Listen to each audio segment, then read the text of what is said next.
This is my city. As I have fought its foes from without, I'll fight its foes from within. Even if I have to do it with nothing more than the fire in my heart and Sigmar's name in my cry. You didn't kill me back then, so now you better start running.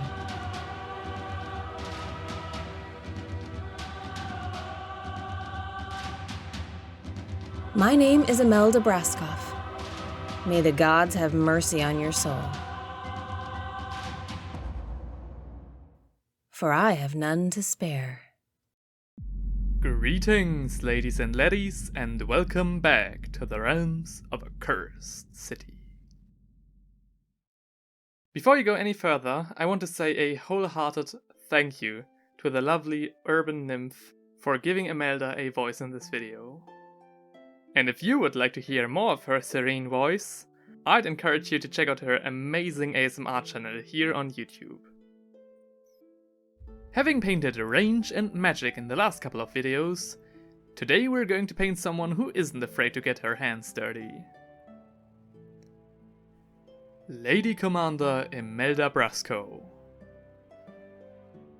I really like Emelda Braskov's model, as she really is just the personification of a valiant commander, clad in fine battle plate, and also just radiating confidence. I think she'll be a real joy to paint. So, without further delay, let's get going. For her armor, I got inspired by Midwinter Mini's Godfrey de Montbard speed paint, which means that the first thing we're gonna do today is mix a custom color for her metal. We take a dark silver, a light blue, and a drop of regular acrylic ink and mix them together.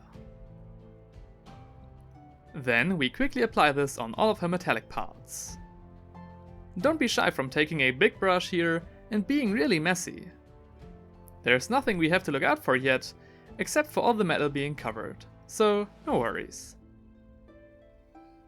After our base layer is dry, we mix the silver and blue together without the ink, and quickly dry brush this brighter color over the already painted areas. Last but not least, we take the pure silver and give her armor another, lighter dry brush, this time trying to only catch the edges and most lit areas. And just like that, all the armor is finished and we can basically call it a day on this mini. Until next time.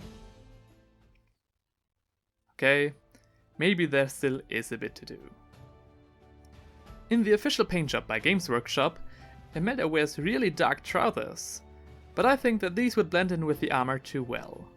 So instead, we go the opposite direction and paint her trousers in a light beige.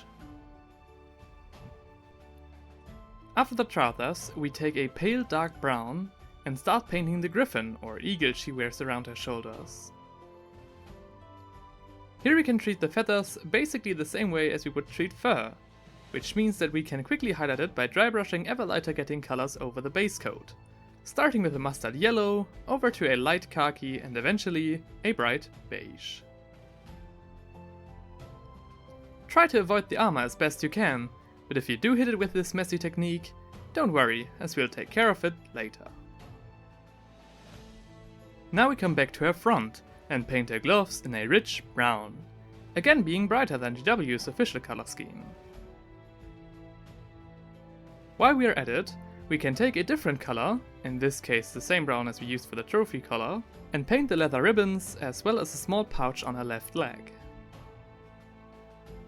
For her shoes we take a dark grey as usual, and after both of those are covered, we pick a vibrant blue color and take care of her cape. This was really satisfying to do, as it basically lit up the up until now dark mini with exciting color, and got us a clear vision of the finished project already. Anyway, let's not get too far ahead of ourselves. For the loincloth between her legs, we take a plain white color to paint it, with much emphasis on pain, as white over a dark primer always calls for multiple coats to achieve good coverage. After that's done, we take a true metallic gold and pick up the trinket on her necklace, the brooches holding her cape, as well as pommels and comets on her swords. For her skin, we start off with a dark terracotta paint, but for her hair, we take a bright yellow. I would recommend using a less vibrant color than I'm using here, as I just had no other option available. We also use this paint for the base of her eagle's beak. For the beak itself though, we start up with a dark grey and work our way up from there, getting increasingly brighter and always leaving a bit of the former color untouched, until we finish it up with a white streak on the beak's saddle. Coming back to Emelda's skin, we can start with some easy highlights, taking a fine detail brush and painting a light terracotta on her nose, the cheeks, as well as the forehead and chin. After that, I picked out the eagle's eyes with a bright orange and painted the ruined pillar under her foot like typical sandstone. And just like that, we're done with the base colors. I gotta say, she's already coming together quite nicely, but we're not quite done yet. Take a big brush and a generous amount of black wash and heavily coat the mini. Make sure that every part gets a coat with it, and if it starts pulling too much in some areas, just keep brushing to spread it out to your liking. The only part we want to avoid here is the white loincloth. For this, I'm using Citadel's contrast paint Apothecary White, as it doesn't leave as heavy stains as black wash, and also leaves much softer shadows. While we're waiting for these paints to work their wonders, we can use the time to prepare the base, laying the foundation with our texture paints Derland Mud. After that, we get some mustard yellow and dab it randomly on the ground for more texture, and then dry brush it over with a light beige, before finishing it up with a smooth black trim. Then we quickly paint the cobblestones, which we absolutely did not forget, before calling the speed paint officially done. Emelda Braskov is now fully painted to a game and table ready standard, and wow did we do this quick. I think I need just about an hour of hands-on painting time for the whole mini, which is astoundingly fast set into perspective, especially considering the great result we're left with.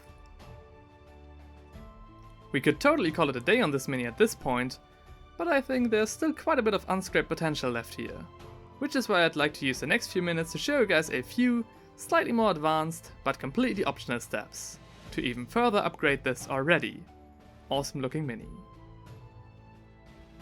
Just as before, we start on her armor, taking a bright silver and quickly giving it some highlights.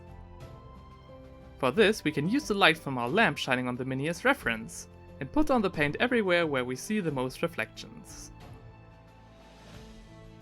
For the sword, I'm actually going for more of a non-metallic metal approach, putting the paint down in spaces with lines of dark metal between them to achieve a shimmering metal effect.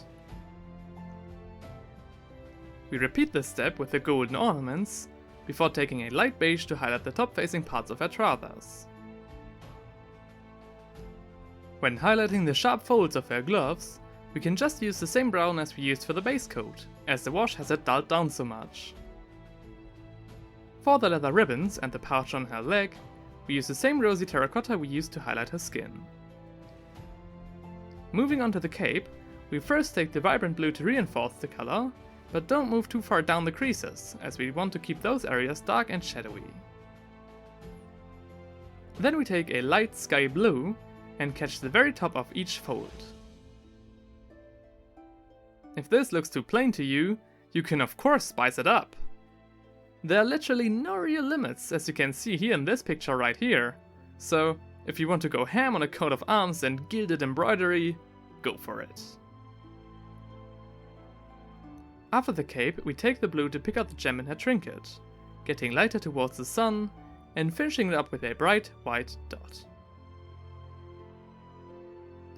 We stay with this white and move on to highlight her loincloth. This is fairly tricky, but I still highly encourage you to do this, as the result is well worth it. Another thing that's quite tedious though not very difficult, is highlighting the individual tips of her trophy color with a light beige.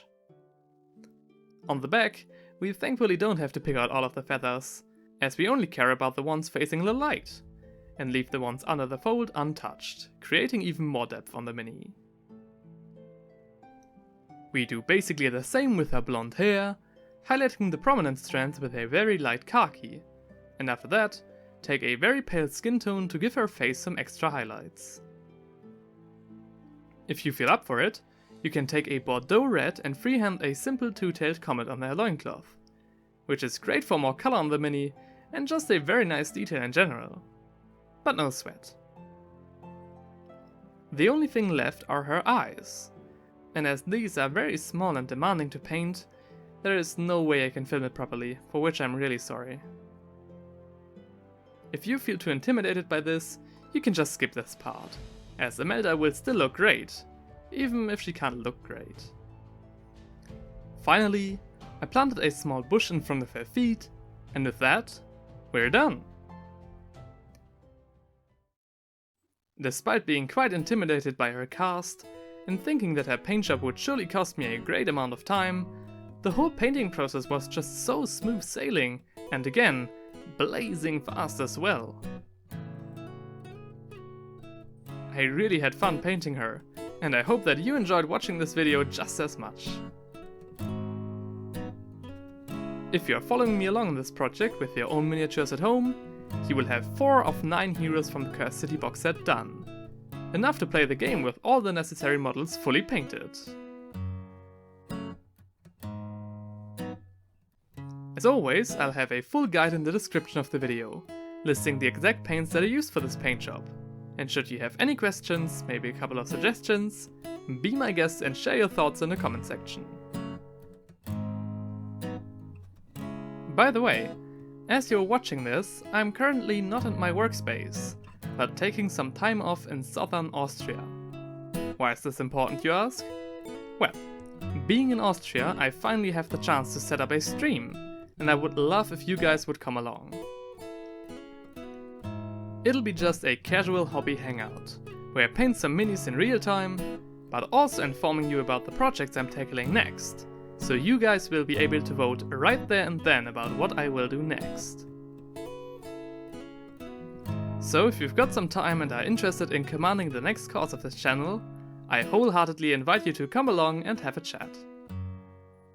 All that aside, this series will continue as planned, with nobleman Glaurio van Alten in the next episode, and if you would like to see his paint job, as well as the other upcoming heroes of the Cursed City box set, feel free to hit the subscribe button.